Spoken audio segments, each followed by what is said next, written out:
আসসালামু আলাইকুম গাইস, কি অবস্থা সবার? আশা করি সবাই ভালো আছেন। তো এতদিন আপনারা রোজ অ্যানিমেশন ভিডিওগুলো পেতেন, এখন থেকে আর রোজ অ্যানিমেশন ভিডিও পাবেন না, কারণ এখন থেকে আমি রোজ গল্প ভিডিওই ছাড়বো। আর এই গল্পের ভিডিও থেকে আপনারা রোজ নতুন নতুন পার্ট পাবেন। তো সবাই লাইক, কমেন্ট আর শেয়ার এন্ড সাবস্ক্রাইব করবেন। তো আজকের ভিডিওটা মেইন টপিক যে ভিডিও করব আমি, ওই ভিডিওটা আজ শুরু করা যাক। তো সিয়ামের ভালোবাসার গল্প পার্ট 1 সিজন 1। একটি ছোট শহরে যেখানে পাহাড়, নদী আর সবুজ মাঠের মাঝে অসংখ্য গল্প হারিয়ে যেত, সিয়াম নামের এক তরুণ বাস করত। সিয়াম ছিল একজন সাধারণ একজন ছেলে, যার জীবন ছিল একরকম রোমান্টিক নামক। সকালবেলা ঘুম থেকে উঠে সে তার ছোট দোকানে কাজ করত, বিকেলে বেলা বন্ধুদের সাথে আড্ডা দিত, আর সন্ধ্যার পর একাকী নদীর তীরে হাঁটতে বের হতো।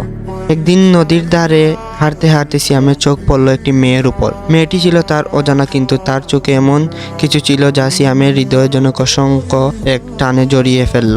মেয়েটির ছিল হালকা হলুদ রঙের একটি শাড়ি পরিহিত, ফুলগুলো কোমল বাতাসে উড়ে যাচ্ছিল। সিয়াম হঠাৎ মনে করলো সে জানি তার জীবনে এই মেয়েটির উপস্থিত অনুভব করছে, যদিও সে জানতো না তার নামও। সিয়াম ধীরে ধীরে তার পাশে চাপ রেখে মেয়েটির কাছে চলে গেল। মেয়েটি তাকিয়ে ছিল নদীর দিকে, মনে যেন এক অজানা দুঃখ ছিল। সিয়াম একটু সাহস করে তাকে বলল, আপনি কি এখানে মাঝে মাঝে আসেন? মেয়েটি সিয়ামের দিকে তাকিয়ে সোজা উত্তর দিল, হ্যাঁ, আমি মাঝে মাঝে আসি, এখানে শান্তি পাই। অদ্ভুত অনুভূতি শুরু হলো যে সে বুঝতে পারছিল না কেন, কিন্তু মেয়েটির উপস্থিতিতে তার মনকে কোন অদ্ভুত প্রশান্তি দিয়েছিল। কিছুক্ষণের জন্য তারা দুজন একে অপরের সামনে দাঁড়িয়েছিল, যে শব্দহীন কিছু কথা তারা দুজন একে অপর বলেছিল। মেয়েটি তার নাম বলল, তো অবাক হয়ে বলল, তুলি খুব সুন্দর নাম, আমি সিয়াম। এই প্রথম পরিচিত, কিন্তু সিয়ামের মনে ছিল এক রহস্যময় কৌতূহল। সে জানতো না কিভাবে তুলি তার হৃদয়ে এমন জায়গা পেল, কিন্তু এই প্রথম তার জীবনে কিছুটা হলেও বদলে যাওয়ার পথে পা রেখেছিল। এই ঘটনার পর সিয়াম ও তুলির দেখা হতো মাঝে মাঝে। শুরুতে ছোট ছোট কথা, তারপর একসময় গর্বীর আলাপ, হাসি আর কিছু শেয়ার, তৈরি হওয়া এক অদ্ভুত বন্ধুত্ব। একদিন সিয়াম তুলিকে ফোন করে বলল, তুলি, আমি তোমার সাথে আরো বেশি সময় কাটাতে চাই, কিন্তু কিছু একটা আমাদের মাঝে একটা দূরত্ব তৈরি করেছে।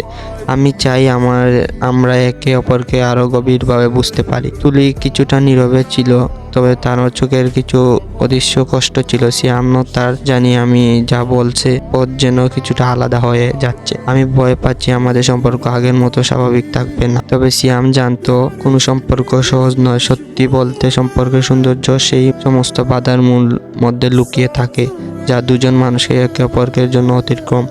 সিয়াম একদিন তুলিকে নিয়ে তারা একটি ছোট পাহাড়ের গ্রামে ঘুরতে গেল। সেখানে প্রকৃতি ছিল অপূর্ব, এখানে তাদের জন্য সময় যেন থেমেছিল। সিয়াম বলল, তুলি, আমি জানি না আমাদের মধ্যে কিছু দূরত্ব আছে, কিন্তু আমি চাই তুমি বুঝতে পারো আমি তোমাকে হারাতে চাই না। এই পাহাড়ের শীর্ষে দাঁড়িয়ে আমি অনুভব করছি, আমরা যদি একসাথে থাকি কোনো কিছুই আমাদের টিকাতে পারবে না। মনে তার দিকে তাকিয়েছিল।